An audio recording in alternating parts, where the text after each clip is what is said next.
effort nga balaan ko tong ginambal mo kay na ma'am nga nagbaha kita nga baskin wala ulan.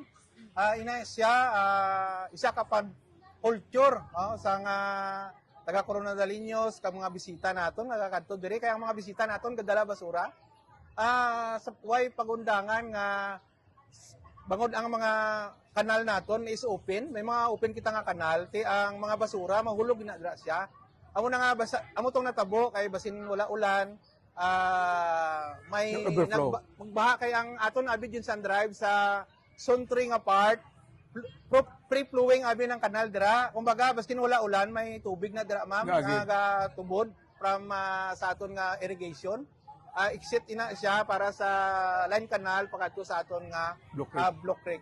Gani ato siya casual bangod sang ang mga basura wala kayo ginatutukan pero sa collaboration kag pagmadasig sini bago lang kami alin sa Maramag kag sa Kidapawan sa Binsmart nga ginhimo sang aton nga spearheaded sang sindro naton kay Sir Bibi Britanya kag sa mando man sang aton pinalangga nga Mayor Elior Doyo Ojena nga ma-align kag magbuligay ang ginhimo namon subong gintap namon ang sweeper naton kay partner namon sila sa kadalanan kay mga bayani ni sila sa siyudad sa Coronadal nga 3 o'clock pa lang 2 o'clock pa lang ara na sila sa dalan gani isa ka partner namon para dito sa mga vendors naton nga ara man sa dalan inang wala nagapalo sa mga regulation kag palisiya sila na mag-document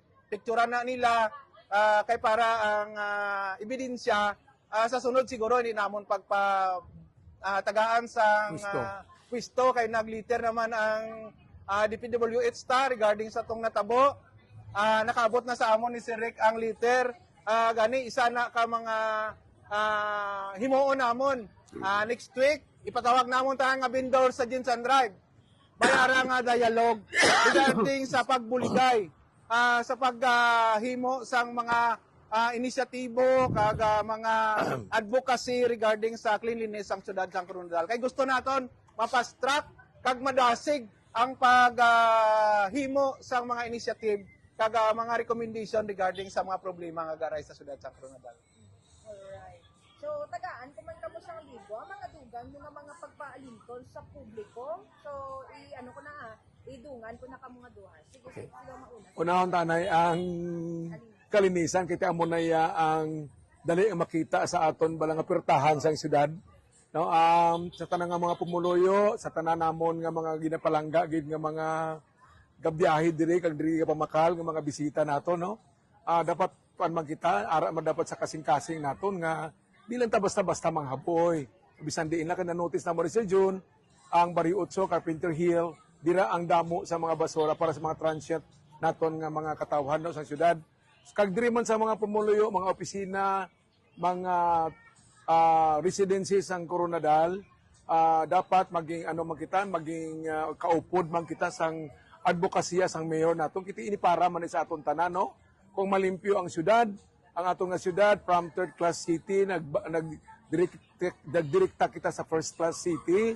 So ipakita man naton nga matuod gid nga maging first class kay tanan nga katawhan gasunod gid no kun ano ang maayo kag tama para sa syudad sang Coronadal. So salamat gid sang staff sang Bumo Radio nga ari di mga panayim gwapa nga gitagaan kami chance agod to makapadayag magpaabot man sa aton nga pumuluyo ang aton nga gusto nga matabo para sa kalinisan nga aspeto. Good morning.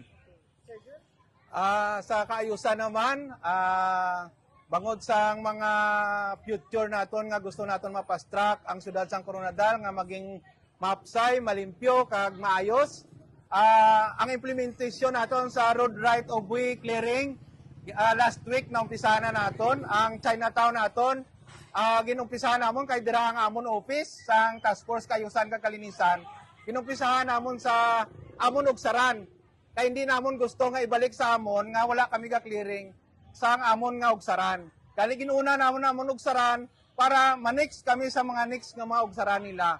Kaya ang amon nga task kag ang amon nga mandate ni Sir Rick sa kalinisan naka-align sa BPSIP sa barangay Purok Sitio Empowerment Ordinance. Dira naka-align. Paano malimpyo ang roadside naton kung hindi naton makuha ang road right of way naton? Nakita ninyo ang mga beautification naton, ungab-ungab. Kaya ang mga road right of way naton, atong mga negosyante, ang mga residents, ginkuha na nila ang road right of way. Dapat ihatag na nila sa gobyerno subong para mapadasig naton, mapahapsay naton, kaga ma-implement na sa mga barangay naton, kay partner naton ang mga barangay sa beautification.